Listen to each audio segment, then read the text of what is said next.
My name is Shahid Ali. We will discuss MDCAT biology.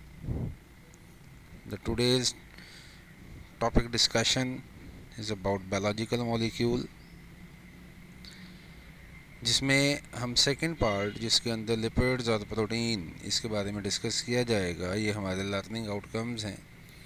तो protein हमारा एक learning outcome है. Second one is being the lipids and third one is being conjugate molecules.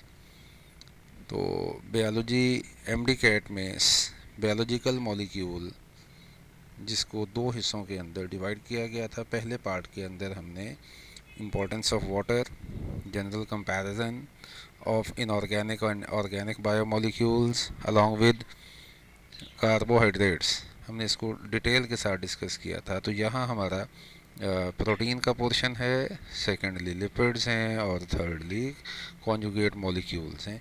इनके बारे में यहाँ पर डिस्कस किया जाएगा. तो वन बाय वन हम आगे चलते हैं.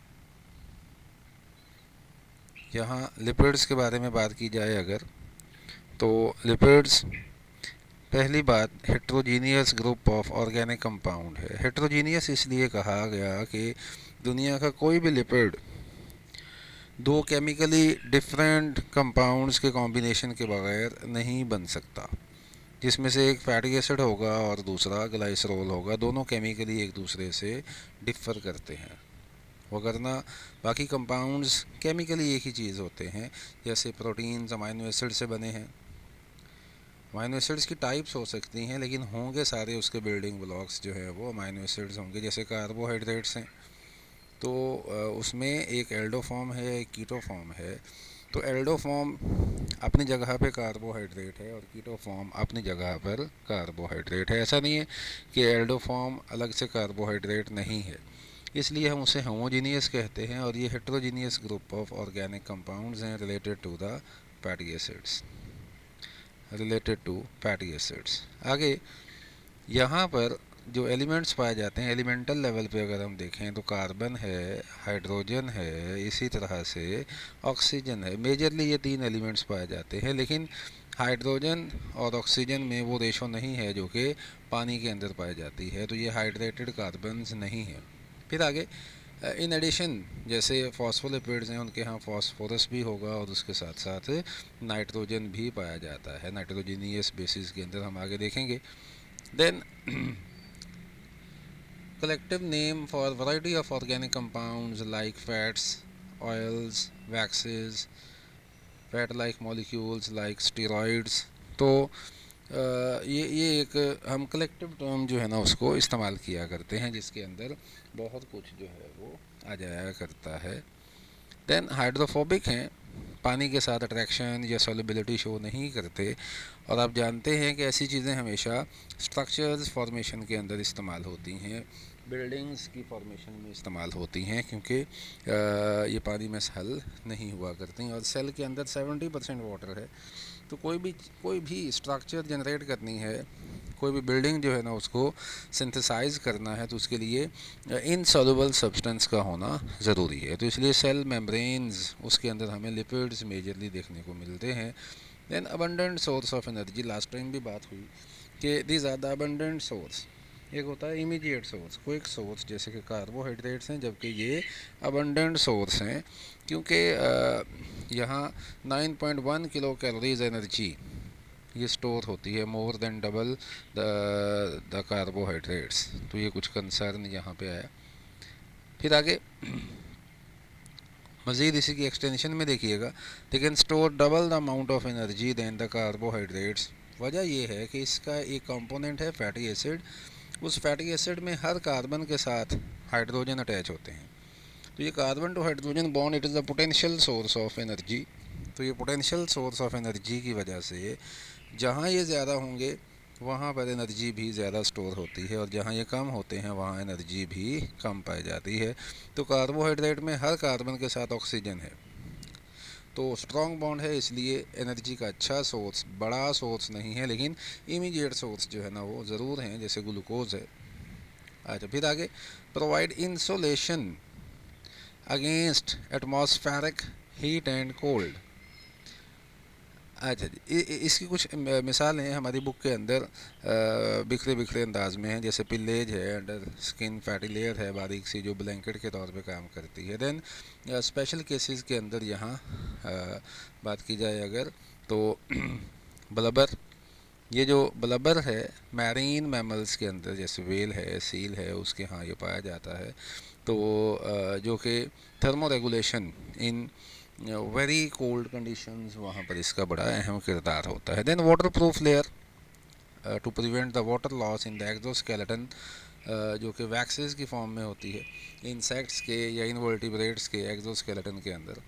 Then water barrier in the sheep and insects, water barrier का भी काम करती है, यानी कि बेसिकली जिस स्ट्रक्चर में हो जब उसको गीला ना होने दे तो उसे हम कहते हैं वाटर बैरियर। तो जैसे परिंदे जो है ना उनके पंखों के अंदर, उनके परों के अंदर, इंसेक्ट्स जो है ना उसके यहाँ भी ढांचा, तो पानी में फिरने के बावजूद, पानी में होने के बावजूद इनका ढांचा गीला नहीं हो पाता।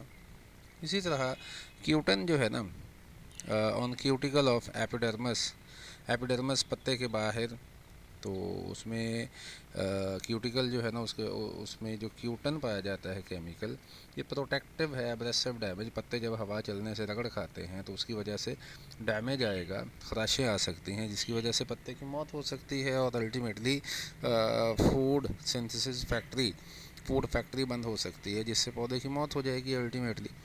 तो इस एब्रेसिव डैमेज से बचाएगा। देन ब्राउन फैट की हमने बात की होम्योस्टेसिस के टॉपिक के अंदर, तो ये जो है ना आमतौर पे जो लिपिड्स हैं इनका काम रैपिड हीट प्रोडक्शन नहीं होता, लेकिन ये जो ब्राउन फैट है ख़ासतौर पे शोल्डर के में पाई जाती है, शोल्डर रीजन में और किडनीज़ के अराउंड, इसका स्पेशल काम जो है ना रैपिड हीट प्रोडक्शन है। तो ये कुछ हमने लिपिड्स के जनरल फीचर्स के बारे में देखा। देन आगे acylglycerol, that acylglycerol ये है क्या, बेसिकली दो simplest of all the lipids, esters of fatty acids and alcohol, या ग्लाइसरोल, क्योंकि glycerol basically tri alcoholic compound है। तो ये भी एक सिलसिला यहाँ पे आ गया। देन इसके यहाँ जस्ट टू कंपोनेंट्स हैं, एक ग्लाइसरोल है, दूसरा फैटी एसिड है। ग्लाइसरोल हमेशा तमाम लिपिड्स के यहाँ अगर ग्लाइसरोल पाया जाएगा तो उसका सिंगल ही मॉलिक्यूल होगा। फैटी एसिड्स वेरी कर सकते हैं, 1 से लेके 3 तक डिफरेंट रेंजेस इसके यहाँ मौजूद हो सकती हैं, असाइल ग्लाइसरोल में भी और बाकियों के अंदर भी। Acylglycerol are the simplest of all lipids, तमाम लिपिड्स में ये सबसे सिंपल हैं क्योंकि इसमें सिर्फ 2 चीज़ें पाई जाती हैं, जबकि बाकी लिपिड्स के यहाँ 2 से ज़्यादा चीज़ें मौजूद होती हैं। Then types of acylglycerol, वही जो हम बात कर रहे थे पहले कि इसके यहाँ ग्लाइसरोल तो एक ही होगा, वो तो हमेशा एक ही होगा ग्लाइसरोल, लेकिन अगर इसमें एक फैटी एसिड है तो इसे हम कहेंगे mono mono mono acyl glycerol, और अगर इसके यहाँ 2 फैटी एसिड्स हैं तो इसे हम कहेंगे डाई असाइल ग्लाइसरोल, और अगर 3 फैटी एसिड्स हैं तो इसे हम कहेंगे ट्राई असाइल ग्लाइसरोल। अच्छा, ये जो ट्राई असाइल ग्लाइसरोल है इसमें 3 फैटी एसिड्स हैं, तो हम इसको जनरल मेडिकल टर्म्स में ना हमारी बॉडी में भी ये पाया जाता है, हम इसे ट्राईग्लाइसराइड कहते हैं, LDL, ट्राईग्लाइसराइड, लो डेंसिटी लिपिड्स होते हैं ये। तो इन्हें हम न्यूट्रल लिपिड्स भी कहते हैं क्योंकि इसके ऊपर किसी किस्म का कोई चार्ज नहीं होता। वजह यह है कि यहाँ ग्लाइसरोल के तमाम OH जो है ना वो बेसिकली बॉन्ड बनवाने में इस्तेमाल हो जाते हैं, इसलिए पोलैरिटी का चांस यहीं पे था। ये जो OH है ना ग्लाइसरोल का, पोलैरिटी आमतौर पे पार्शियल पोलैरिटी इसी ने लेनी है, तो यहाँ इसके तीनों के तीनों कंज्यूम हो जाते हैं। अभी हम देखते हैं नेक्स्ट स्लाइड के अंदर, तो सारे के सारे कंज्यूम हो जाते हैं, इसलिए यहाँ पे किसी किस्म की पोलैरिटी का चांस नहीं है, इसलिए हम इसे न्यूट्रल लिपिड्स का नाम भी देते हैं। ये देखिएगा यहाँ जो हम बात कर रहे थे कि यहाँ ये एक ग्लाइसरोल है जिसके अंदर यहाँ पर ये एक कार्बन, ये सेकंड कार्बन, इसी तरह से ये थर्ड कार्बन, तो इनके साथ ये 3 OH जो है यहाँ पे अटैच हैं, तो ट्राई अल्कोहलिक कंपाउंड है, ये दूसरा अल्कोहल आ गया, ये तीसरा अल्कोहल आ गया। अब यहाँ 3 फैटी एसिड अटैच होंगे, ये फैटी एसिड का जनरल फार्मूला दिया गया है, 3 फैटी एसिड यहाँ पर अटैच हैं। अच्छा, अब यहाँ कहानी थोड़ी सी हमारे कंसर्न के अकॉर्डिंग, यहाँ PDB के अंदर और फेडरल में रियल कहानी भी बताई गई है। केमिस्ट्री में ना एस्टर बॉन्ड के दौरान अल्कोहल से एच आएगा, और एसिड जो है ना ऑर्गेनिक एसिड यहाँ से ओ एच आएगा। लेकिन यहाँ बहरहाल कहानी जो है ना वो डॉट थोड़ा सा उल्टा दिखाया गया है। ओ एच अल्कोहल से लिया गया है और एच जो है ना वो हाइड्रोजन से लिया गया, फैटी एसिड से लिया गया है। तो मैं जो बात आपको बताने जा रहा था वो ये है कि यहाँ आप देखिएगा पोलैरिटी देनी थी ओ एच ने। यहाँ कोई भी ओ एच जो है ना वो वेकेंट फॉर्म में अवेलेबल नहीं है जो कि पार्शियल पोलैरिटी दे पाता। कोई भी ओ एच जो है ना अवेलेबल नहीं है जो कि पार्शियल पोलैरिटी दे पाता। तो इसलिए इसको हम टोटली न्यूट्रल लिपिड्स का नाम देते हैं। देन से आगे फैटी एसिड्स। ग्लाइसरॉल तो हमने देखा कि बड़ा सिंपल सा कंपाउंड है, ट्राई अल्कोहलिक कंपाउंड है। तो इसके अंदर 3 फैटी एसिड्स पाए जाते हैं असाइल ट्राई असाइल ग्लाइसरॉल में। तो फैटी एसिड जो है ना ये दूसरा कंपोनेंट है असाइल ग्लाइसरॉल में या लिपिड में दूसरी लाजमी चीज़ कंपल्शन के साथ जो चीज़ है वो फैटी एसिड है। तो फैटी एसिड क्या भला है? बेसिकली ये ऑर्गेनिक एसिड है। किसी भी ऑर्गेनिक एसिड के अंदर जो सबसे पहली निशानी होती है कि उसके अंदर यहाँ कार्बोक्साइल ग्रुप लाजमी होता है। किसी भी जो है फैटी एसिड ऑर्गेनिक एसिड की निशानी ये है कि इसके अंदर इस तरह से एक कार्बोक्साइल ग्रुप जो है वो पाया जाता है टर्मिनल कार्बन पे इस तरह से। तो fatty acid basically organic acid है। शर्त क्या है कि इसमें सिर्फ इवन नंबर वाले फैटी एसिड्स होते हैं। कार्बन एटम्स की अगर हम बात की जाए तो सिर्फ इवन नंबर वाले कार्बन एटम्स होते हैं और ऑड नंबर वाले कार्बन एटम्स नहीं होते। About 30 different types of fatty acids are found in the nature और इन द बॉडी। 30 मुख्तलिफ़ किस्मों के फैटी एसिड्स पाए जाते हैं। ये अदर बुक से एक इन्फॉर्मेशन है। इन एनिमल्स फैटी एसिड्स जो है वो स्ट्रेट चेन के होते हैं, जबकि प्लांट्स के यहाँ ये ब्रांच्ड चेन होते हैं। स्ट्रेट चेन है और ब्रांच्ड चेन है। अच्छा जी, आगे ना एक कंसर्न दिखाया गया कि सोलेबिलिटी ऑफ फैटी एसिड। जाहिर सी बात है और नॉन पोलर है तो पानी में तो हल नहीं होगा। सोलर पोलर के अंदर ही ये नॉन पोलर के अंदर ही ये डिज़ोल्व होगा। तो इसकी सोलेबिलिटी बढ़ती जाएगी विद द सोलेबिलिटी बढ़ती जाएगी with the molecular weight, directly proportional है। तो आगे हम देखते हैं कि जिसका मॉलिक्यूलर वेट जैसे एसिटिक एसिड का कम है, लीस्ट है, तो उसकी सोलेबिलिटी भी लीस्ट होगी। तो जिसका मॉलिक्यूलर वेट सबसे ज़्यादा होगा, जिसमें यानी कि कार्बन एटम ज़्यादा होंगे, उसमें यहाँ सोलेबिलिटी भी ज़्यादा पाई जाएगी। लाइकवाइज इसके मेल्टिंग पॉइंट की बात की जाए, अच्छा ये एग्जांपल भी दी उसने। पामेटिक एसिड कार्बन 16 है, जबकि ब्यूटाइरिक एसिड कार्बन 4 हैं। तो ज़ाहिर बात है जिसमें कार्बन ज़्यादा है, मॉलिक्यूलर वेट ज़्यादा है, तो उसकी सोलेबिलिटी भी ज़्यादा होगी। देन आगे मेल्टिंग पॉइंट के साथ भी सेम सिनेरियो है, मॉलिक्यूलर वेट के साथ डायरेक्ट प्रोपोर्शन रखता है। तो पामेटिक एसिड ये कुछ इन्फॉर्मेशन दी गई डायरेक्ट 63.1 डिग्री सेल्सियस, जबकि ब्यूटाइरिक एसिड जो है ये -8 डिग्री सेल्सियस इसका मेल्टिंग पॉइंट है। तो fats and oils are lighter than water, पानी से हल्के होते हैं, इनकी ग्रेविटी कम होती है 0.8, जबकि पानी की ग्रेविटी 1 होती है। जिसकी भी ग्रेविटी पानी से कम होगी ना वो पानी की सतह पर तैरेगा, जिसकी ग्रेविटी पानी से ज़्यादा होगी वो पानी की सतह पर तैरता नहीं है बल्कि वो सिंक डाउन कर जाया करता है। They are not crystalline. आगे हम देखेंगे कि एक को हम क्रिस्टलाइन भी कर सकते हैं, but can be crystalline under the specific conditions. ये कुछ यहाँ पे फैटी एसिड्स के बारे में एक जनरल कंसर्न हमने देखा। फिर fatty acids are of 2 types, saturated and unsaturated. As you know well, saturated में carbon to carbon single bond पाया जाता है, जबकि अनसैचुरेटेड के अंदर 2 to 6 मल्टीपल बॉन्ड यानी कि डबल और ट्रिपल बॉन्ड दोनों हो सकते हैं। 2 to 6 मिनिमम 2, मैक्सिमम जो है वो 6 डबल बॉन्ड्स या ट्रिपल बॉन्ड्स पाए जा सकते हैं।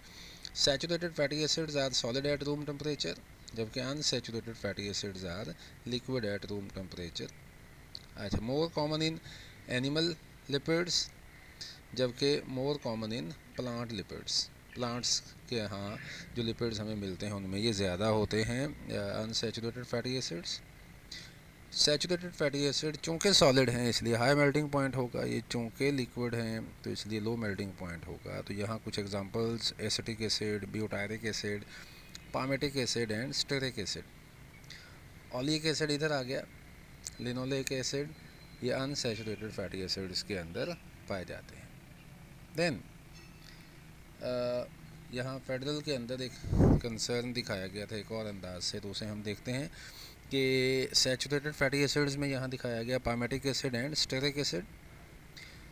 पामेटिक एसिड 16 इसके अंदर कार्बन एटम्स पाए जाते हैं, जबकि यहाँ 18 कार्बन एटम्स पाए जाते हैं। Typical source fats and oils, कहीं से भी हम चर्बी या तेल लेते हैं।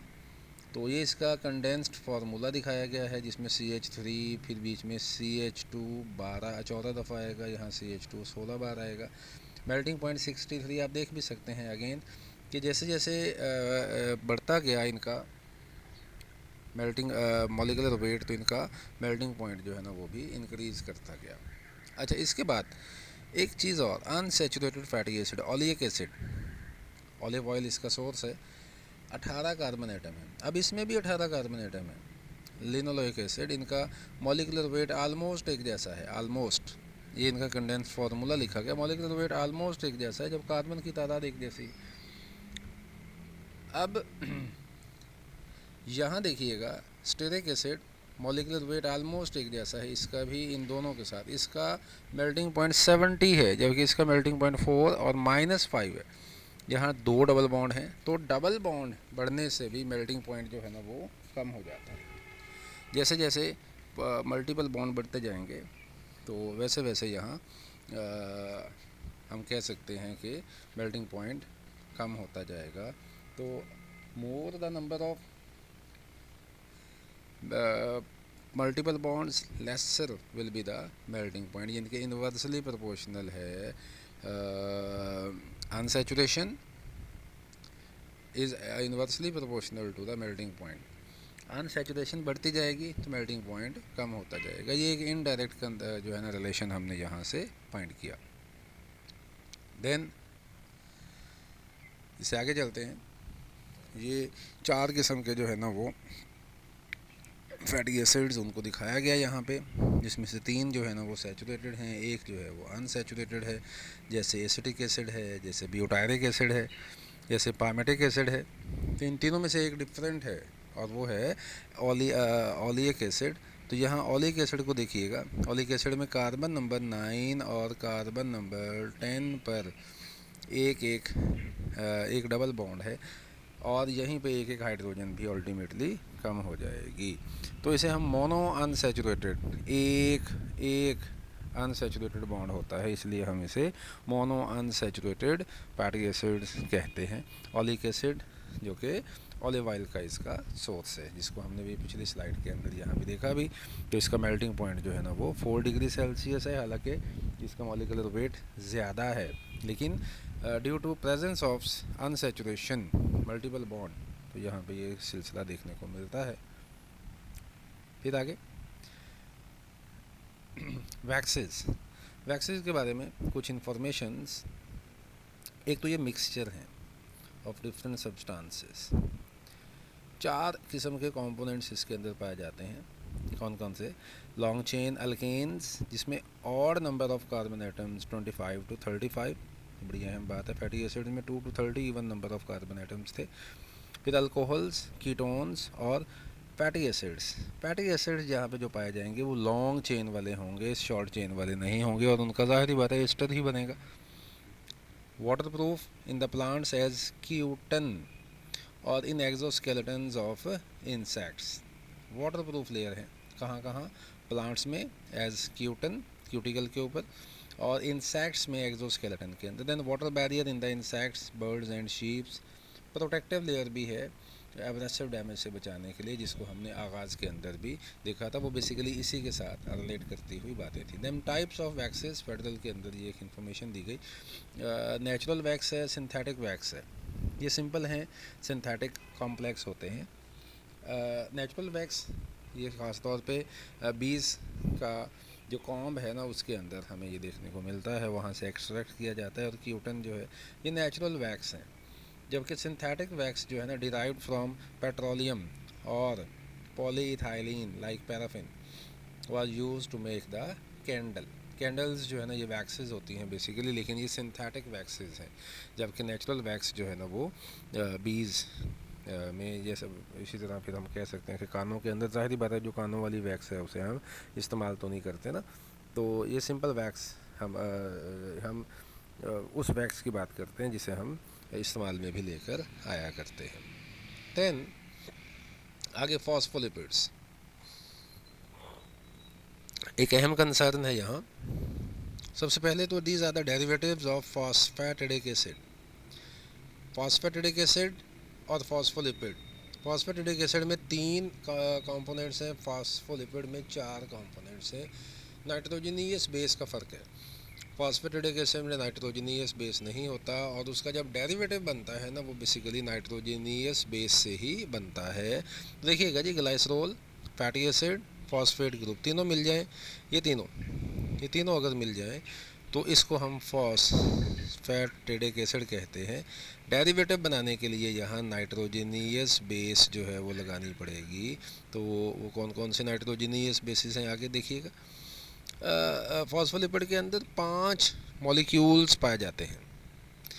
यहाँ हमने कहा है कि 4 किस्म के मॉलिक्यूल, यहाँ टोटल मॉलिक्यूल्स 5 हैं फॉस्फोलिपिड के अंदर। 1 ग्लाइसरोल होगा, 2 फैटी एसिड हैं, तो यहाँ ना इन 4 को 5 करने में यहाँ फैटी एसिड्स 1 से 2 हो गए, 2 फैटी एसिड्स हैं, 1 फॉस्फेट ग्रुप है, 1 नाइट्रोजनियस बेस है। यहाँ पे नाइट्रोजनियस बेसिस कोलाइन है, एथेनोलामाइन है, सिराइन है, और एक और जो है ना वो इनोसिटोल है जो कि फेडरल के अंदर यहाँ पे मेंशन है। तो इसको भी देखा गया यहाँ, ये एक एनालिसिस देखा हमने।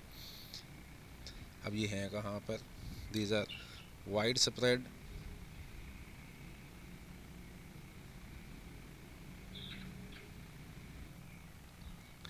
अच्छा, अब यहाँ पे these are widespread in the bacteria. Important information है, इंपॉर्टेंट लाइन है। Bacteria, animal and plant cells and are frequently associated with the cell membrane. जिनके सेल मेम्ब्रेन का जो बेसिक फ्रेमवर्क होता है ना, जो लिपिड बाइलेयर होती है, वो बेसिकली यही फॉस्फोलिपिड्स होते हैं। देन इससे आगे चलते हैं।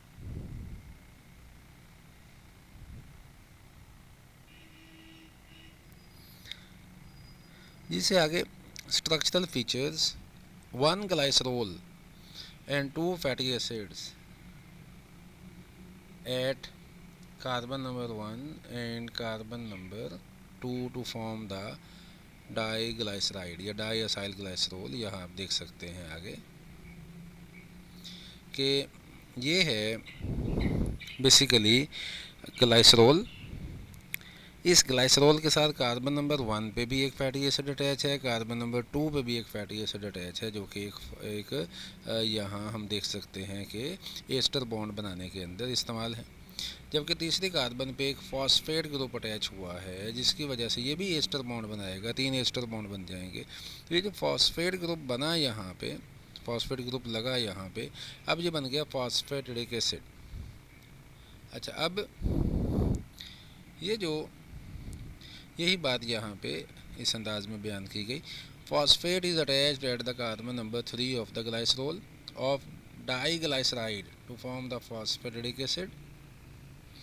नाइट्रोजनियस बेसिस जो है ना वो फॉस्फेट ग्रुप के साथ अटैच होंगी, डायरेक्टली ग्लाइसरोल के साथ अटैच नहीं होती, फॉस्फेटिडिक के फॉस्फेट ग्रुप के साथ अटैच होती हैं। तो मोस्ट कॉमन एग्जांपल इसकी फॉस्फेटिडाइल कोलिन जो भी हमने देखी, जिसे हम लेसिथिन भी कहते हैं, जिसमें कोलाइन नाइट्रोजनियस बेस मौजूद होगा। अब इसमें 2 रीजन्स हैं, एक पोलर हेड है और एक नॉन पोलर टेल है। Polar head hydrophobic has major charges due to nitrogen in the nitrogenous base and OH of the phosphate। जबकि नॉन पोलर जो टेल है, हाइड्रोफोबिक जो टेल है, contains 2 fatty acid chains only. इसमें एक chain में ना यहाँ बेंड भी दिखाया गया है, तो वहाँ असल में एक डबल बॉन्ड पाया जाता है, तो उस डबल बॉन्ड की वजह से यहाँ पर हमें बेंड देखने को मिलेगा। यहाँ आप देख सकते हैं इस जगह पर, तो ये बेसिकली एक डबल बॉन्ड था यहाँ पे, जिसकी वजह से ये बेंड आ जाता है, यानी कि अनसैचुरेटेड फैटी एसिड वाला ये सिलसिला, ये इसका कंसर्न दिखाया गया है। देन टर्पिनॉइड, बेसिकली टर्पिनॉइड बाकी तमाम से हटके है, बाकी तमाम लिपिड से कोई भी लिपिड पॉलीमर नहीं है, जबकि ये वाला जो लिपिड है ना ये पॉलीमर है, और इसमें जो रिपीटिंग यूनिट है उसे हम आइसोप्रीनॉइड यूनिट कहते हैं। आइसोप्रीनॉइड डिफरेंट वेज में कंडेंस करेगा, हम जो है ना पिछले लेक्चर में देख चुके हैं। कंडेंसेशन मीन्स कि जब दो चीज़ें आपस में मिलें और पानी का मॉलिक्यूल रिमूव हो जाए, उसे हम कंडेंसेशन कहा करते हैं। देन इससे आगे चलते हैं कि टर्पिनॉइड्स के आगे डिफरेंट कैटेगरीज के अंदर एक कैटेगरी है जी टर्पेन। ये आइसोप्रेन इसका मोनोमर है। इसमें आइसोप्रेन यूनिट जो है ना, आइसोप्रीनॉइड ऊपर हमने कहा, लेकिन यहाँ पे जो बिल्डिंग ब्लॉक होगा वो आइसोप्रेन है, इसका मोनोमर हैविंग 5 कार्बन। आइसोप्रेन के अंदर 5 कार्बन होते हैं। ये जो टर्पेन्स हैं मुख्तलिफ़ किस्मों के हैं। अगर 2 आइसोप्रेन मिलें तो ये बनेगा मोनोटर्पेन, मेंथोल इसकी टाइप है। 4 अगर आइसोप्रेन मिलें तो ये बनेगा डाइटर्पेन। अब ये अहम चीज़ विटामिन ए। अब फाइटोल टेल आपने पढ़ी थी क्लोरोफिल के अंदर, क्लोरोफिल ए मॉलिक्यूल की स्ट्रक्चर के अंदर या क्लोरोफिल की स्ट्रक्चर के अंदर हेड और टेल, तो टेल को हमने फाइटोल कहा था।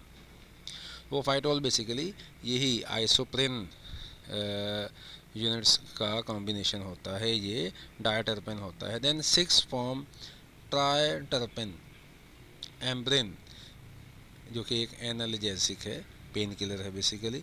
देन अगर बहुत सारे हो जाएं तो मैनी, अगर बहुत सारे मिल जाएं तो आइसोप्रेन फॉर्म द पॉलीटर्पेन, ये नेचुरल रबड़ जो है उसे हम ये पॉलीटर्पेन कहते हैं। देन स्टीरॉइड एक और कैटेगरी है इसके अंदर, टर्पिनॉइड के अंदर, जिसमें स्टेरॉइड के अंदर ना ये एक कॉम्प्लेक्स मॉलिक्यूल है, मोस्ट कॉम्प्लेक्स मॉलिक्यूल है, जिसमें स्टेरॉइड न्यूक्लियस होता है, जिसमें 17 कार्बन एटम्स पाए जाते हैं इन 4 attached rings, high molecular weight. और ये वो वाहिद है जिसके बारे में हमने कहा था कि फैटी एसिड्स को हम क्रिस्टलाइन भी कर सकते हैं। तो ये जो लिपिड्स है ना, ये बेसिकली वो है जिस लिपिड को क्रिस्टलाइन किया जाता है, किया जा सकता है स्टेरॉइड को, अदरवाइज़ बाकी वाले जो है ना उसकी हम क्रिस्टल्स नहीं बना सकते। ये एक कंसर्न जहन में रखिएगा। देन आगे एक सेकंड पोर्शन की तरफ चलते हैं, वो है प्रोटीन्स। पॉलीमर है, ये डायरेक्टली पॉलीमर है, इसमें मोनोमर होता ही, मोनोमर तो है यानी कि, लेकिन ये मोनोमर की फॉर्म में होता ही नहीं है। जैसे कार्बोहाइड्रेट्स है ना, तो वो मोनोसेक्राइड, डाइसेक्राइड, ये पॉलीमर की फॉर्म में नहीं है, जबकि ये बजाते खुद जो है ना वो मोनोमर की फॉर्म में नहीं होता, ये पॉलीमर की फॉर्म में ही प्रोटीन बनेगा। प्रोटीन कभी भी मोनोमर की फॉर्म में नहीं होगा। लिपिड्स हैं, मोनोमर हैं सारे, तो ये कभी भी मोनोमर की सिंगल मॉलिक्यूल की फॉर्म में नहीं होता। Proteins are polymer of amino acids in one और more polypeptide chains in more than one polypeptide. One इसलिए कहा, अदर बुक्स में वन भी लिखा गया है, लेकिन मेजरली ये एक से ज़्यादा पॉलीपेप्टाइड चेन्स का ही कॉम्बिनेशन होते हैं। तमाम प्रोटीन्स में carbon, hydrogen, oxygen, nitrogen compulsory हैं, लाजमी हैं, जबकि some have sulphur and phosphorus as well, जबकि कुछ के यहाँ few have iron, iodine and magnesium. कुछ अमाइनो एसिड्स में ये वाला सिलसिला भी हो सकता है, कुछ में, सारों में ये बात नहीं की गई।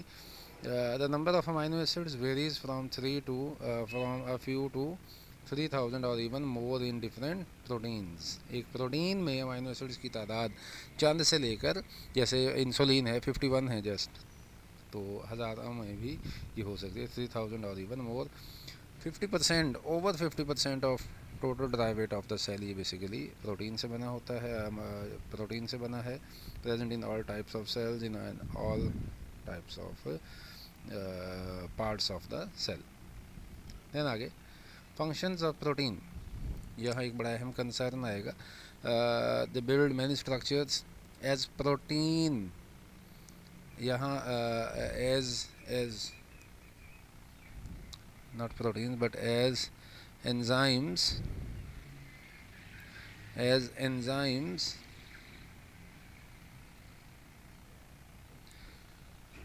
they control the metabolism, जबकि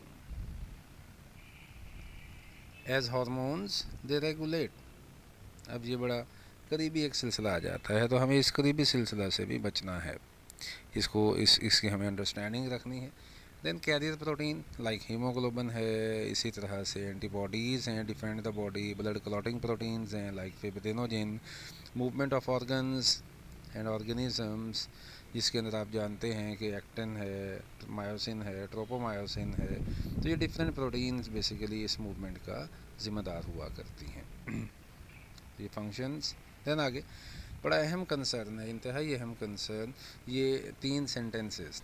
total types of amino acids in the body में है 170, जिसमें से 25 किस्म के अमाइनो एसिड प्रोटीन बनवाने में इस्तेमाल हो सकते हैं, but our body is made up of only 20 types of amino acid. ये ह्यूमन की बात की जा रही है, हमारी बॉडी में सिर्फ और सिर्फ 20 किस्म के अमाइनो एसिड्स पाए जाते हैं, इससे ज़्यादा किस्म के नहीं होते। ये अहम इंफॉर्मेशन है और आपको हर पेपर में आलमोस्ट मिलते जुलते फिक्रात देखने को मिलेंगे। Then structure of the amino acid, amino acid में एक सेंट्रल कार्बन है, उसे हम अल्फ़ा कार्बन कहते हैं, जिसके साथ 4 फंक्शनल ग्रुप अटैच होते हैं, 4 ग्रुप्स अटैच होते हैं। तो जो सेंट्रल कार्बन है उसे हम अल्फ़ा कार्बन कहते हैं।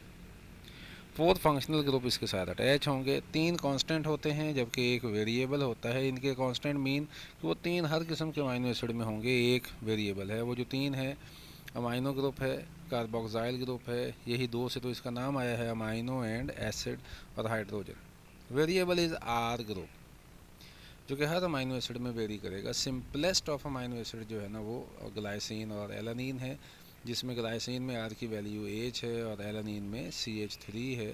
Both are neutral amino acids. Acidic amino acid में आर एसिडिक होगा लाइक ग्लूटामिक एसिड।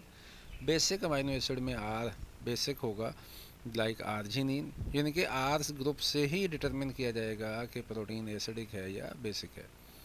अच्छा, basic proteins have more basic amino acids like histone protein, जो कि क्रोमोसोम के अंदर पाई जाती हैं, हमारी बॉडी में लेस हैं, जबकि एसिडिक प्रोटीन ज़्यादा होती हैं लाइक NADPH ऑक्सीडेज, जो इसकी ऑक्सीडेशन करवाता है। तो एसिडिक प्रोटीन है, और भी बहुत सारी हैं। तो acidic proteins have more acidic amino acids, ये हमारी बॉडी के अंदर ज़्यादा होते हैं। ये एक जनरल सा स्केच जिसके अंदर अमाइनो ग्रुप, तो नाम का अमाइनो हिस्सा, कार्बोक्साइल एसिडिक ग्रुप तो नाम का दूसरा हिस्सा, और ये सेंट्रल अल्फ़ा कार्बन है। ये 3 जो है ना कंपोनेंट, ये कांस्टेंट हैं, जबकि ये वाला जो कंपोनेंट है that is being the variable, ये वेरिएबल पार्ट है इसके अंदर।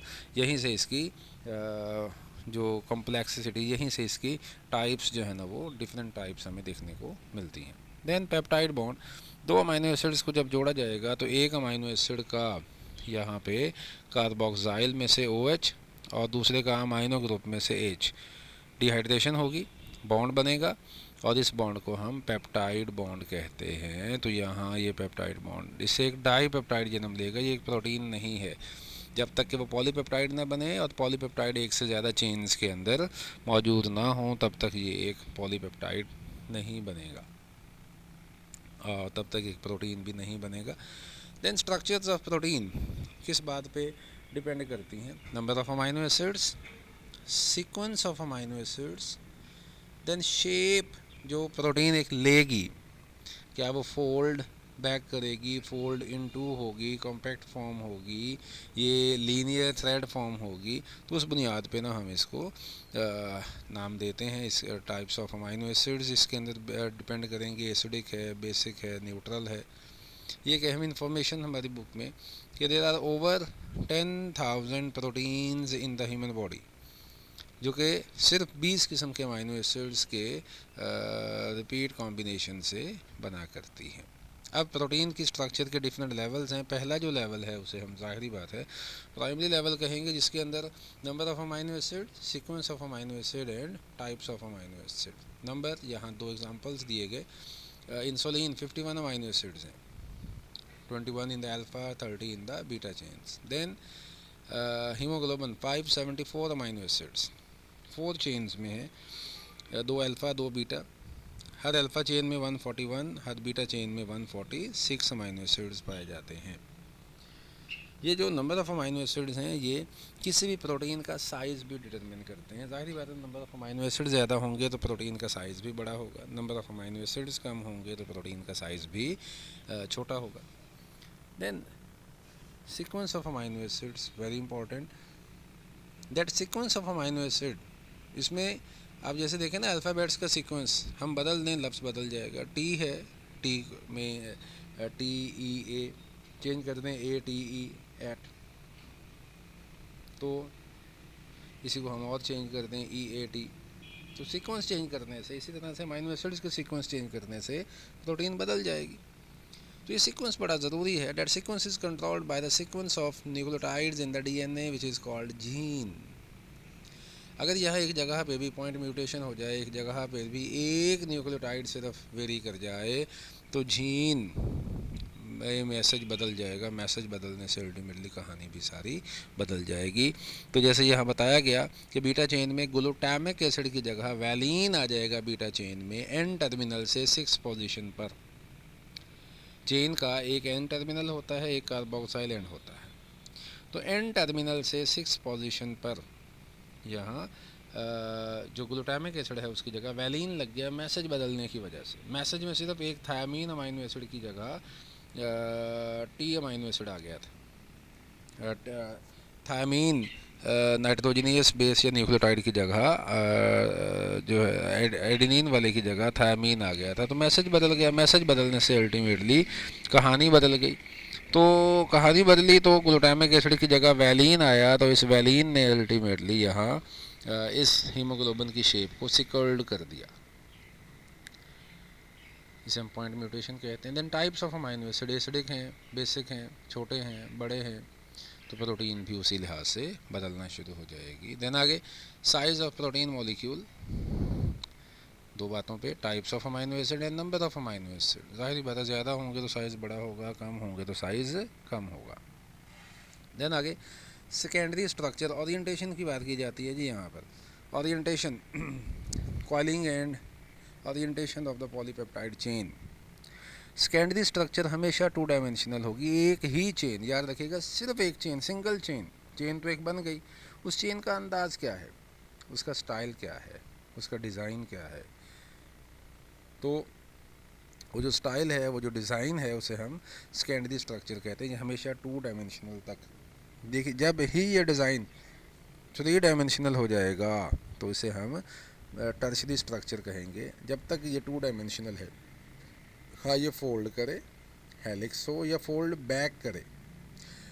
अब यही बात यहाँ पे की गई कि 2 डायमेंशनल होती है हमेशा सेकेंडरी स्ट्रक्चर, और फाइब्रस प्रोटीन में ये पाई जाती है।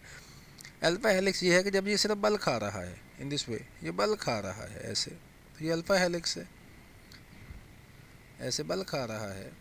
लेकिन जब तक ये बल खा के वापस नहीं जाएगा ऐसे ऐसे ऐसे, तो जब ये बल खा रहा है तो हम इसे अल्फा हेलिक्स कहेंगे। यहाँ इसके बल बरकरार रखने के लिए यहाँ हाइड्रोजन बॉन्डिंग पाई जाएंगी।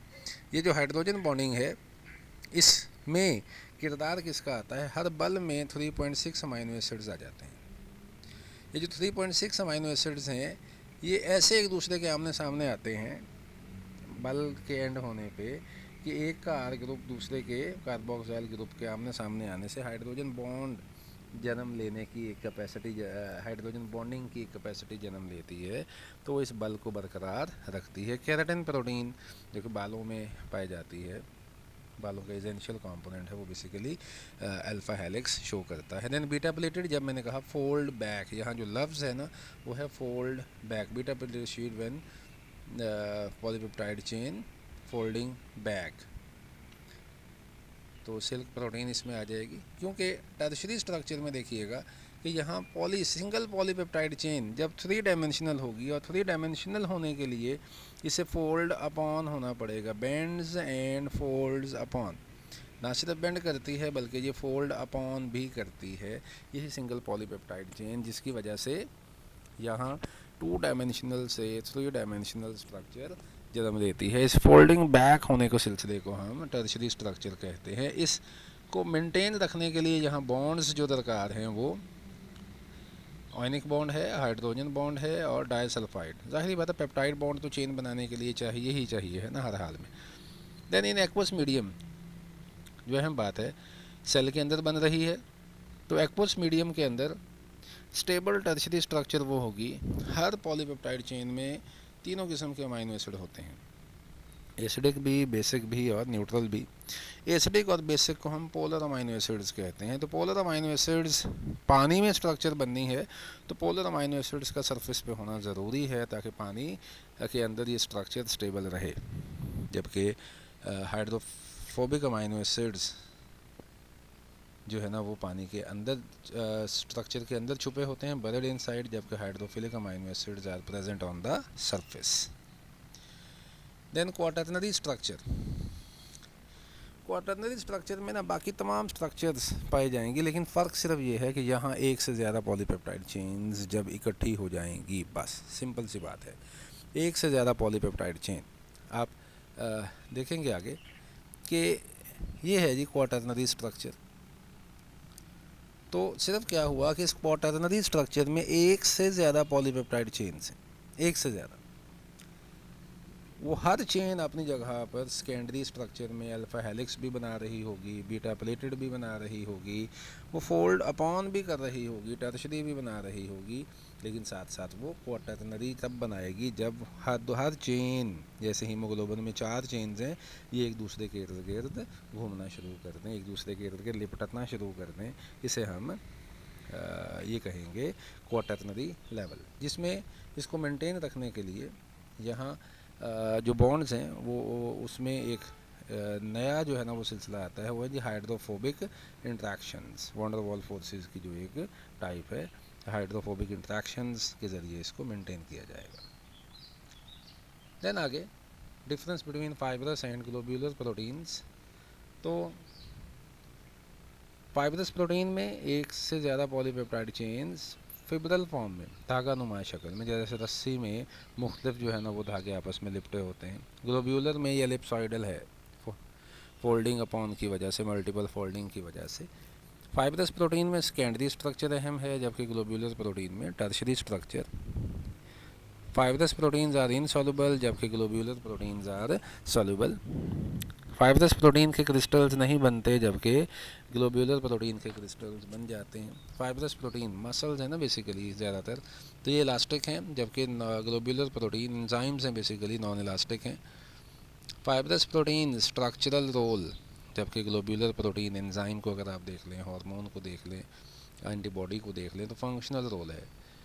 फाइब्रस प्रोटीन ये रेजिस्ट करते हैं change in temperature and pH, जबकि ग्लोब्यूलर प्रोटीन ऐसा नहीं कर पाते, ये डिसऑर्गेनाइज हो जाया करते हैं। तो एग्जांपल्स यहाँ पे चंद एक लिखी गई, जिसके बारे में आप पहले भी बड़े अच्छे तरीके से जानते हैं। देन फेडरल के अंदर एक कंसर्न यहाँ पे दिखाया गया था कि list of functional proteins, enzymes control metabolism, hormones regulate metabolism, antibodies defend the body, haemoglobin carrier, fibrinogen blood clotting protein है जी।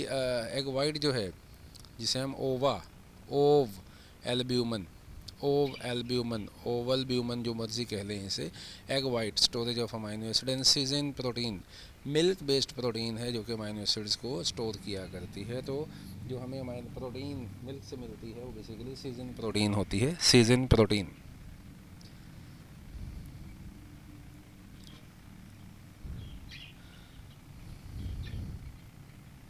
अच्छा जी, list of the structural protein. तो collagen matrix of bone and cartilage, elastin tendon और ligament, keratin strengthens the protective covering as hair, nails, quills, feathers, horns, beaks. Then histone arranges DNA into chromosomes, histone protein जिसे कहा जाता है। इसके बाद